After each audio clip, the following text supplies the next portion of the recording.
ಅಧ್ಯಕ್ಷರೇ, ತಾವು ಅಂತೂ ಇಂತೂ ನಮ್ಗೆ ಅವಕಾಶ ಕೊಡಕ್ಕೆ ಒಂದು ಪ್ರಯತ್ನವನ್ನ ಮಾಡಿದ್ದೀರಾ. ಕೊಟ್ಟಿವಿ, ಈಗ ಮತ್ತೆ ಪ್ರಯತ್ನಕ್ಕೆ ಕೊಟ್ಟಿಲ್ಲ, ಅರ್ಧ ಕೊಟ್ಟಿದ್ದೀರಾ, ಅರ್ಧ ಸತ್ಯ ಕೊಟ್ಟಿದ್ದೀರಾ, ಅರ್ಧ ಕೊಟ್ಟಿದ್ದೀರಾ ಅಷ್ಟೇ, ಪೂರ್ತಿ ಕೊಟ್ಟಿಲ್ಲ ನಮಗೆ. ಅದೇ ಸ್ವಾತಂತ್ರ್ಯ ಅಂತಾರಲ್ಲ, ಅರ್ಧ ಸ್ವಾತಂತ್ರ್ಯ ನಮಗೆ ಇವಾಗ ಕೊಟ್ಟಿರೋದು, ಪೂರ್ತಿ ಸ್ವಾತಂತ್ರ್ಯ ಕೊಟ್ಟಿಲ್ಲ. ಇದರಲ್ಲಿ ಕ್ಲಿಯರ್ ಆಗಿದೆ, ನೀವು ಮಾಹಿತಿ ಪಡೆಯುವ ಉದ್ದೇಶಕ್ಕಾಗಿ ಪ್ರಶ್ನೆಯನ್ನು ಕೇಳಲು ಸದಸ್ಯರಿಗೆ ಅನುಮತಿ ನೀಡಬಹುದು ಅಂತ. ಒಬ್ಬ ಸದಸ್ಯರು ಅಂತ ಇಲ್ಲಿಲ್ಲ, ಒಬ್ಬ ಸದಸ್ಯರು ಅಂತ ಇಲ್ಲ, ತಾವೊಬ್ಬರು ಅಂತ ಹೇಳಿದ್ದೀರಾ. ಅಲ್ಲ, ಒಬ್ಬಿಬ್ರು ಕೇಳಿ, ಒಬ್ಬರೋ ಇಬ್ಬರೋ ಕೇಳಲಿ ಅಷ್ಟೇ, ಏನ್ ಜಾಸ್ತಿ ಎಲ್ಲರೂ ಕೇಳಬೇಕು ಅಂತ ಏನಿಲ್ಲ, ಒಂದಿಬ್ಬರು ಕೇಳಿ. ಅದ್ರ ಬಗ್ಗೆ ನಾನೇನು ನೀವು ಅದನ್ನ ಮಾತಾಡಕ್ ಹೇಳ್ತೀರಿ, ನಿಮ್ಮ ಉಪನಾಯಕರು ಹೇಳ್ತಾರೆ. ಇಲ್ಲ ಇಲ್ಲ, ನಾನು ಹೇಳಿದ್ದು ಯಾವುದೋ ರಿಪೀಟ್ ಮಾಡಬೇಡಿ, ನಾನು ಹೇಳಿದ್ದು ಯಾರೋ ರಿಪೀಟ್ ಮಾಡಬೇಡಿ. ಅಧ್ಯಕ್ಷರೇ, ಇಲ್ಲಿ ನನ್ನ ಪ್ರಶ್ನೆ, ಮೈಸೂರು ಆಸ್ಪತ್ರೆಯಲ್ಲಿ ದಾಖಲಾಗಿದ್ದಂತ 4ನೇ ವ್ಯಕ್ತಿ, 3 ಜನಕ್ಕೆ ಗುಂಡಾರಿಸಿದ್ದಾರೆ, 4ನೇವರೆಗೂ ಗುಂಡು ಹೊಡೆದಿದ್ದಾರೆ. ಆ 4ನೇ ವ್ಯಕ್ತಿ ಮೈಸೂರು ಆಸ್ಪತ್ರೆಯಿಂದ ನಿಗೂಢವಾಗಿ ಕಾಣೆ ಆಗ್ತಾರೆ. ಯಾಕೆ ಕಾಣೆ ಆಗ್ತಾರೆ? ಆತ ಸತ್ಯ ಸಂಗತಿ ಬಯಲು ಮಾಡ್ತಾನೆ ಅಂತ ಏನೇ ಕಾಣೆ ಆಗ್ತಾರ? ಯಾಕೆ ಕಾಣೆ ಆಗ್ತಾರೆ? ಅದು ಅವನು ಇದುವರೆಗೂ ಸರ್ಕಾರ ಹೇಳಿಲ್ಲ. ಅವರು ಸ್ಟೇಟ್ಮೆಂಟ್ ಅಲ್ಲೂ ನಾನು ನೋಡಿದೆ, ಆ ಸ್ಟೇಟ್ಮೆಂಟ್ ಅಲ್ಲಿ ರಾಮಲಿಂಗಾರೆಡ್ಡಿ ಅವರಲ್ಲಿಯೂ 4ನೇ ವ್ಯಕ್ತಿ ಇದ್ದಾನೆ. ಅಲ್ಲಿ ಎನ್ಕೌಂಟರ್ ಆದಂತಹ ಸಂದರ್ಭದಲ್ಲಿ 4ನೇ ವ್ಯಕ್ತಿ ಇದ್ದಾನೆ. ಆ 4ನೇ ವ್ಯಕ್ತಿ ಬಗ್ಗೆ ಇವರ ಸ್ಟೇಟ್ಮೆಂಟ್ ಅಲ್ಲಿ ಎಲ್ಲೂ ಇಲ್ಲ. ನನ್ನ ಪ್ರಶ್ನೆ ಸರ್ಕಾರಕ್ಕೆ, ಡೌಟ್ ಎಲ್ಲಿ ಬರ್ತಾ ಇದೆ ಜನಗಳಿಗೆ? ರೈತರ ಸಂಘ ಯಾಕೆ ಹೋರಾಟ ಮಾಡ್ತಾ ಇದ್ದಾರೆ?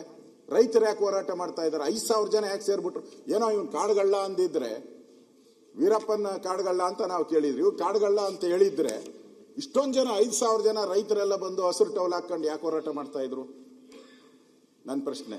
ಆಮೇಲೆ ಅವರ ರಾಮಲಿಂಗಾರೆಡ್ಡಿ ಅವರು ಸ್ಟೇಟ್ಮೆಂಟ್ ಅಲ್ಲಿ ಬರೆದಿದ್ದಾರೆ, ಪರಿಶೀಲಿಸಲಾಗಿ ಅಂತೋಣಿ ಸ್ವಾಮಿ ಬಿನ್ ಪೆರಿಯ ನಾಯಗನ್ ಇವರು ಅರಣ್ಯ ಅಪರಾಧ ಪ್ರಕರಣದಲ್ಲಿ ಭಾಗಿಯಾಗಿರೋ ಬಗ್ಗೆ ಯಾವುದೇ ಮಾಹಿತಿ ಕಂಡು ಬರುವುದಿಲ್ಲ ಅಂತಾರೆ ಅವ್ರ ಸ್ಟೇಟ್ಮೆಂಟ್ ಅಲ್ಲಿ.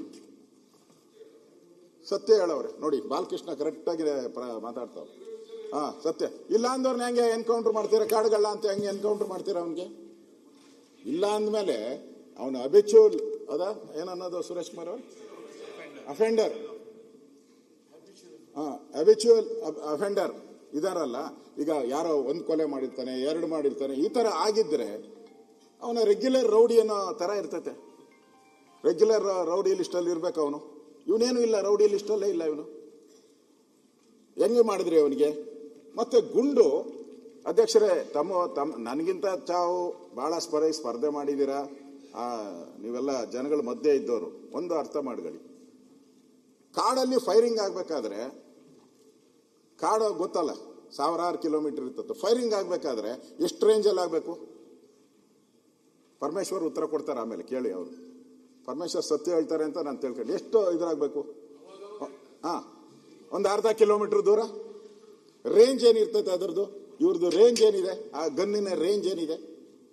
ಅರ್ಧ ಕಿಲೋಮೀಟರ್ ರೇಂಜಲ್ಲಿ ಹೊಡೆದಿದ್ದಾರ, 1/4 ಕಿಲೋಮೀಟರ್ ರೇಂಜಲ್ಲಿ ಹೊಡೆದಿದ್ದಾರ?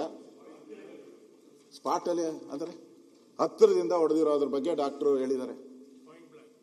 ಪಾಯಿಂಟ್ ಬಹಳ ನಿಯರೆಸ್ಟ್ ಅಲ್ಲಿ ಹೊಡೆದಿರೋದು. ನಿಯರೆಸ್ಟ್ ಅಲ್ಲಿ ಹೊಡಿಬೇಕಾದ್ರೆ ಅದು ಹೆಂಗೆ ಫೈರಿಂಗ್ ಅಂತ ಆಗುತ್ತೆ? ಹೇಳಿ, ನೀವು ಉತ್ತರ ಕೊಡಿ. ನಾನೇನು ಇದಕ್ಕೆ ನಾನು ಕೇಳ್ತಾ ಇರೋದು ನನ್ನ ಸ್ಯಾಟಿಸ್ಫ್ಯಾಕ್ಷನ್ಗಲ್ಲ ನಾನು ಉತ್ತರ ಕೇಳ್ತಾ ಇರೋದು. ಅಲ್ಲಿ ಯಾರು ಇಡೀ ರಾಜ್ಯದ ಜನ ಪ್ರಶ್ನೆಗಳನ್ನು ಕೇಳ್ತಾ ಇದ್ದಾರೆ, ಅಲ್ಲಿ ರೈತರು ಕೇಳ್ತಾ ಇದ್ದಾರೆ, ಅವ್ರ ಪ್ರಶ್ನೆ. ನೀವು ಆಯ್ತಪ್ಪ, ಅವನು ಆತ್ಮರಕ್ಷಣೆಗೆ, ರಾಮಲಿಂಗಾರೆಡ್ಡಿ ಅವರು ಆತ್ಮರಕ್ಷಣೆಗೆ ಮಾಡುವಂತ ಕಾನೂನು ಅಧಿಕಾರ ಇದೆ ನಮಗೆ ಅಂತ ಹೇಳಿ, ಯಾರಿಲ್ಲ ಅಂತ ಹೇಳಿದ್ರು. ಪೊಲೀಸರಿಗೆ ಆತ್ಮರಕ್ಷಣೆ ಮಾಡೋ ಅಧಿಕಾರ ಇದ್ದೇ ಇರ್ತತೆ, ಜನಗಳಿಗೂ ಹಂಗೆ ರಕ್ಷಣೆ ಮಾಡುವಂತ ಅಧಿಕಾರ ಜನಗಳಿಗೂ ಇದೆ ಸ್ವಾಮಿ. ಜನರ ಪ್ರಾಣನ ಹಂಗೆ ತೆಗಿಯಕ್ಕಾಗಲ್ಲ, ನೀವು ಸುಮ್ಮನೆ ತೆಗಿಯಕ್ಕಾಗಲ್ಲ.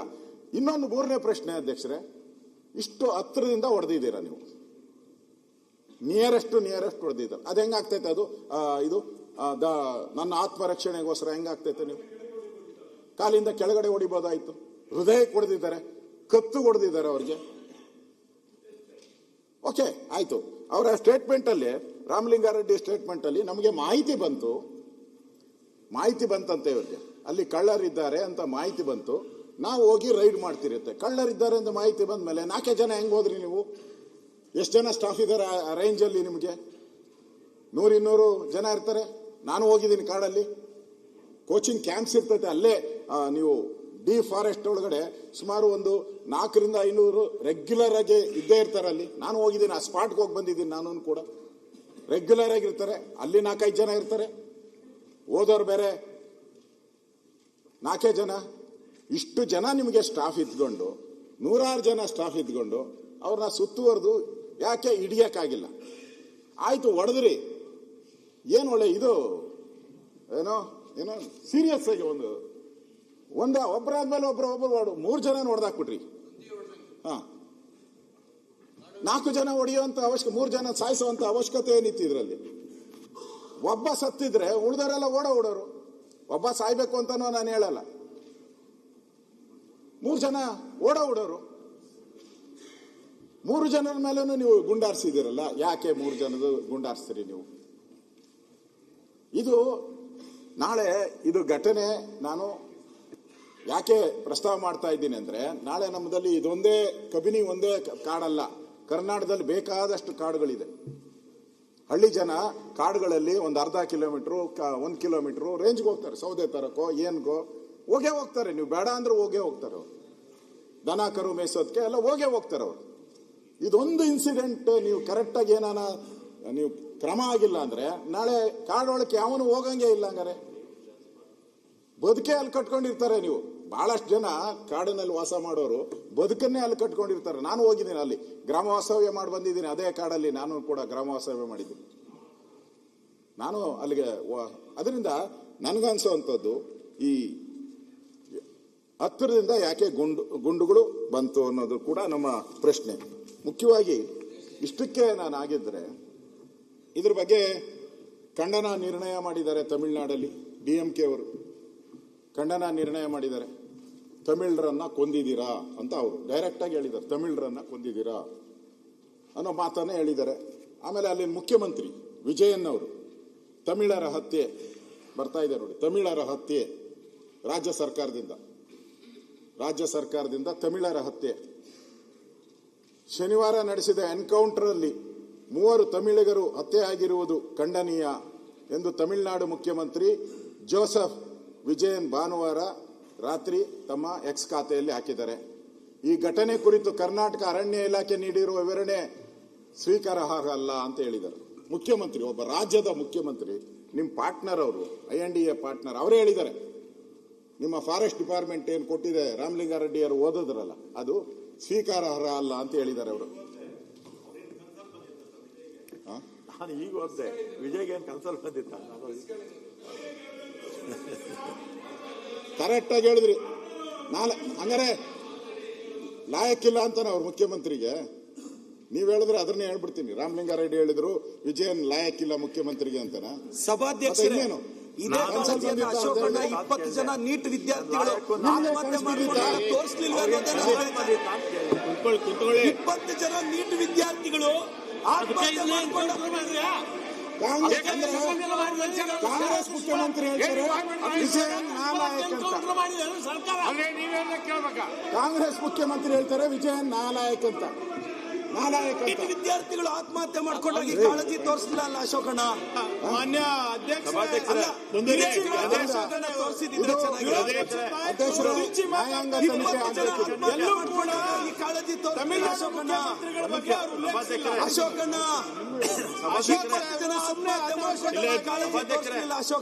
ಮಾತಾಡ್ತಾ ಇದ್ದಾರೆ. ದಯವಿಟ್ಟು ಇದೇ ಕಾಳಜಿ ಅಶೋಕಣ್ಣ ತೋರಿಸಲಿಲ್ಲ. ಹಾಕೊಂಡಿರೋದು ಸೇರಿ ಅವ್ರಿಗೇನು ಕನಸಲ್ಲಿ ಬಂದಿತ್ತ ಅಂತ ಕೇಳಿದೆ ಅಷ್ಟೇ.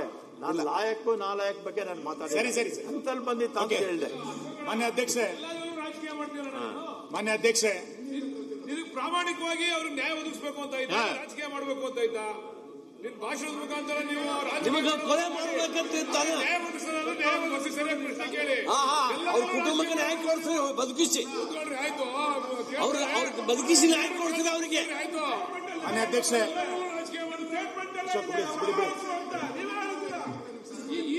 ಮೂರ್ ದಿನ ಏನ್ ಮಾಡ್ತಾ ಇದ್ದೀರಿ ನ್ಯಾಯ ಒದಗಿಸಕ್ಕೆ? ನ್ಯಾಯ ಬೇಕಾದ್ರೆ 3 ದಿನ ಬೇಕಾಯ್ತು ಸರ್ಕಾರಕ್ಕೆ.